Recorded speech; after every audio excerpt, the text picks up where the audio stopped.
Welcome to Talent Talks, quick fire questions to get to know leaders in recruitment.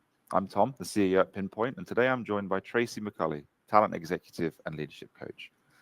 Traci has many years in the TA space at the executive level and now consults with a wide range of businesses and TA leaders looking to unlock their own high performance. She's a member of the Hire Community's Talent 100, a bunch of talent execs known for leadership and innovative approach to talent acquisition, and she's got a great number of views and experience to share with us today. You ready for some questions, Traci? Yeah, let's go. Thanks for having me, Tom. No, thank you for joining me.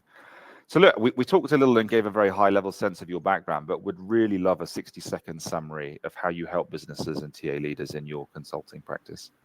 Sure. So I work with companies and help them get to the root of their problems. And essentially, the way that I look at it, it's usually about digging into the fundamentals.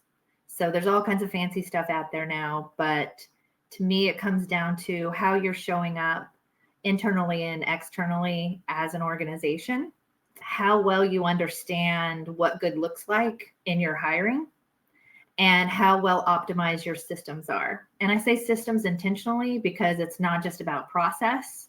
It's about really setting your intention and setting those systems, that vision on where you're driving toward. Sure. That makes a lot of sense, and we'll dig into each of those kind of strands as we go through the questions, no doubt. I think before we do that, it'd be great to understand, if you weren't in recruitment, what you'd be doing. Okay, so I have a weird answer for that. Love it. I love to just solve problems and come up with ideas. So if there were an idea factory, say if there was a billionaire out there who just needed someone to come up with ideas and ways to solve problems, I'm the gal. Okay, I love that. I wish I was said billionaire, but we'll do our best. Yeah, nice. Okay, so coming back to that, and again, to be honest, through the lens of the kind of problem-solving stuff you just referenced, I think you do work with this really broad range of organizations. What's the most common mistake you're seeing TA leaders make, and how do you help them navigate those? I do think a lot of it goes to those basics that I talked about before. I would say the most common is as you're working with those hiring teams, and hopefully you're building the relationships with them. And when you're going in and you're kicking off the new search, the rec, whatever you want to call it, not getting to what good really looks like, the further away you are from that, the longer it's going to take you. And so for an example, a lot of times those hiring teams are going to tell you, we want X, Y, and Z. They're hard skills. We want them to be able to program in Java. They need to be full stack. They need to be this. But when you come back and you hire someone and then you ask them, hey, why did you hire them? It's about the soft skills. I like the way they solved the problem. I like the way they thought about this. They might not have everything, but I think that they're smart and we can train them up. So the idea is to get that in the beginning. So you're not going through this whole slew of candidates to get to that point at the end when you realize, oh, wait, had I understood that's what they were really looking for, we could have hired for this much faster. It's how to ask those questions in the beginning and get to what good really looks like so that you can hire for quality and speed. Totally get it. Look, and that's just a really hard problem, though. And I think people seem to almost unilaterally struggle with that. Do you have any advice on how to get to the root of that? Is it looking at data? Is it looking at who's been successful in the organization? Are there a bunch of kind of cheat code questions you can ask your hiring managers? How do you help people frame that? Yeah, I think you hit on it when you said people that are successful in the organization, because a lot of times you can, if you ask them in that way, you frame it in that way. Okay, you've got 10 people in your team. They all have these skills, right? Are they all performing the same? No. Okay. So your top performers, what are they showing you? What are you doing different? So I had a client once and a position had been open for a year and he was looking for a developer. Recruiters were giving him developers. So I was like, hey, let's back up. Let's talk about this. And he wanted this whole slew of skills, and some were old technology, some were new technology. The recruiters weren't finding it. So I said, hey, what is it that stands out for you, the people that have been successful in your organization? He was like, oh, they're really good at troubleshooting. And I'm like, okay, we're looking for developers over here and you want more kind of tech support type skills, people that can troubleshoot. That's different. And so we were able to turn it around and get to that hire. But they churned thousands of resumes for a whole year. That's why it's super interesting, because just framing the conversation differently solves the problem in a completely different way. I get that. That's really helpful advice. Thank you. Let's ask the flip side question, right? So we've just talked about what we're seeing TA folks get wrong. When you're looking at high performing TA people, beyond the advice you just gave, what's the pattern there? What are they getting right? Things are really hard out there right now. You're getting a ton of applicants, and sometimes it can be hard to navigate that. So the organizations that I'm seeing that are really getting it right, they're still treating these candidates like humans. It can become overwhelming. It can become something where it just feels like it's all just a number. You're getting 100 applicants in 10 minutes or whatever. But the ones that are getting it right are still communicating with folks. They're treating them like humans. They're still managing that candidate experience. That makes sense. I think, to be honest, this is something that we spend a lot of time in internally. Right? Obviously, we build an applicant tracking system. We process millions of candidates a month. I think it's really easy for everybody in our business, from CS to engineering to sales and everybody in the middle, to just think of that as like another row in a spreadsheet. But like every one of those applications is a person applying for a life-changing thing. They might be moving across the country or across the world. They might be uprooting a family, changing schools. This isn't buying a pair of shoes, right? This is a big thing. And I think like we try really hard not to forget that those millions of people, this is a huge thing for each of them. And I think we also think a lot about that communication piece. And our head of talent, Mike, we'll talk a lot about no news still being news, just the way he frames it, and like really making sure that we take the obligation of communication extremely seriously. And I know it's hard because, as you said, applicant volumes through the roof and quality on margin is aggregate down. But if you can work out how to keep that communication and experience bar really high, I think you will continue to win. And I love that advice. Thank you. Spicing it up a bit before we talk about challenges, I think, have you got like a personal mantra or some sort of philosophy that you live by as you go about the day to day? Live with intention. It sounds really simple, but I think a lot of times we end up floating through life, floating through our days. Mm-hmm. So when I go on my morning walks with my dog every day, I think about, okay, what is my intention for today? What meetings do I have? What is my intention for those meetings? And just getting in that mindset of where am I headed? And am I still moving toward where I'm wanting to go? No, I like that. I think, yeah, it makes a lot of sense. Selfishly, it has nothing to do with talent acquisition, but what dog do you have? She's a half Beagle, half Mini Aussie. Awesome. Yeah.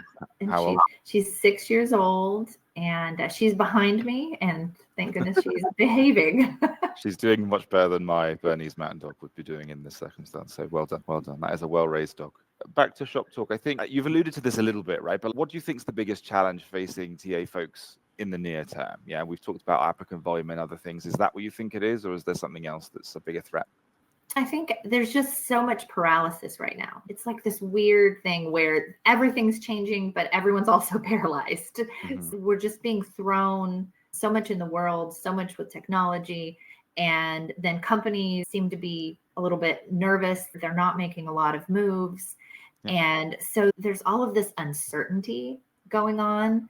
And I think when that happens, we can tend to get in our heads and make assumptions about what that means, about what things are. So I think, again, just kind of those basics of staying close to the business and what's going on, where they're headed, keeping your hand on the pulse of the business, it would be my best advice. Makes a lot of sense. I think aside from actual execution, one of the things that I'm always fascinated with from people in every industry is how they stay current with industry trends and where you're going to learn new stuff and continue to improve. And I guess, what are you doing in that regard? How do you find new stuff and what works for you? I lean on the hire community mainly. They have great webinars. I'm in the Slack group. I'm in the Talent 100 Slack group. So it's fantastic. I'm able to just hop in there when I have a question. And I had something when I started with this new client, I jumped in there, asked a question, and someone said, hey, I'm facing something similar. You want to jump on a call? And it's great. Yeah, the value of that community piece, it just can't be underestimated, right? I think context is so important. And I think one of the things that I would observe is that over the past couple of years, as you said before, so much has changed so frequently that what worked 6 months ago or a year ago just doesn't necessarily ring true anymore. And being able to speak to folks on the ground today and get that kind of wisdom of the crowds is just so valuable. And so, yeah, I love that. I think selfish wildcard question, but we were speaking before we hit record about books and learning and training and other things. And I'd love you to share a book or several if you want, or podcast or talk or something else that's really had a big impact on your life. Yeah, so I'm a real nerd about this stuff. So yeah, James Clear's Atomic Habits, where he says, and I'll probably get it wrong, but you don't rise to the level of your goals, you fall to the level of your systems, or something similar to that. And so, yeah, James Clear. I read Chris Voss's Never Split the Difference. So also brilliant book. Yeah. I saw Carla Harris speak at a LinkedIn talk. She's amazing. Just Carla's pearls. Mita Malik, the diversity, equity, inclusion side, incredible. So she has a book around, what's it called? Reimagine Inclusion. It's on my bookshelf behind me. Yeah, I could keep going, but those are. This is super helpful. Thank you so much. Yeah, we'll put the links to all of these things in the show notes. The first two I already knew and think are fantastic. The second I didn't, so I'm going to go check those out, make sure everybody can find them super easily. So thank you for sharing that. Let's talk about AI, right? A kind of buzzwordy, hugely powerful, loads of potential. But are we there yet? What's the impact you think it's going to have on the industry? What's your take? Chatty G and I are great friends. I definitely use AI, and I think there's a ton of uses for it. For me, if it's helping you do the basics better, amazing. But if it's mucking that up for you, then it's not worth it. And I think that's where in the talent space, we're still navigating that, right? So there's all these rumors around all of your resumes are being filtered by AI. And I think a little bit, but it's all still that human thing, because there's so much nuance in recruiting. Not everyone's resume is the same. Not all the buzzwords are the same. There's still that factor, that nuance that's so important. But I think when it comes to helping schedule, helping automate communication, improve communications, it's fabulous. Makes sense. And yeah, look, just picking up on two things. I think I find it fascinating, the whole kind of AI is automatically screening everybody's CVs and making all the decisions. We see that a lot, obviously, because we build an ATS and we see what the public think of that. That just isn't the case in the vast majority of instances. And it's super interesting to see how we shift that perception with applicants. And then I think the second piece is what I'm hearing you say is this idea that you think ChatGPT and all the other kind of similar tools are going to help you and people like you supercharge the work that you're doing already, but not necessarily do the job for you or fundamentally change the way this stuff is tackled. Is that a fair summation? Absolutely fair. I agree with you, by the way. Yeah. I completely agree with you. But I think that sometimes these kind of very extremist views on either side of there's no role for TA anymore because AI will do everything, versus AI is pointless and it's biased and you should never touch it. And it's nice to find someone a bit more moderate in the center, because I think you're completely right. Okay, last question. You've absolutely nailed this. I think, what's the best piece of advice you'd give recruiters to stay motivated and avoid burnout? And I think the point you made earlier, right, which is that we need to recognize how tumultuous the environment is right now for TA folks, right? There's so much change. There's so much stasis, to your point. Nobody knows what's happening. There's a lot of fear, and all rightly, right? Like, how do you help folks deal with that? Recruiting is one of those roles where it's hard to turn off. You can do it 24 hours a day. If you're on your email and everything. I think that's what it is. You've got to figure out what that thing is for you, that when you're doing it, you're not thinking about work, and do more of that. So whatever it is. For me, I like to go see live music. I like to go see comedy shows. When I'm doing that, I'm not thinking about work.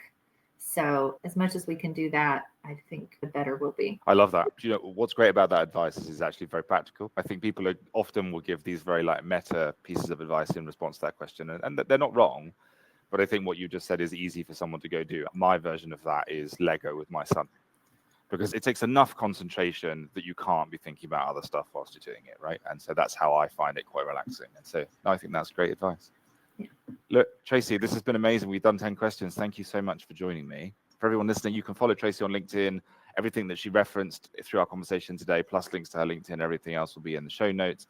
And if what Traci's saying resonates, she's actively working with new clients. If you're a company going through TA transformation, you're looking to bring some new perspective into the business, or you're just looking to level up on the basics, we'll make sure it's easy for you to get in touch with her. If you'd like to join me in the hot seat next, get in touch with us. But thank you very much for listening, and goodbye. Traci, thank you again. Thanks so much, Tom.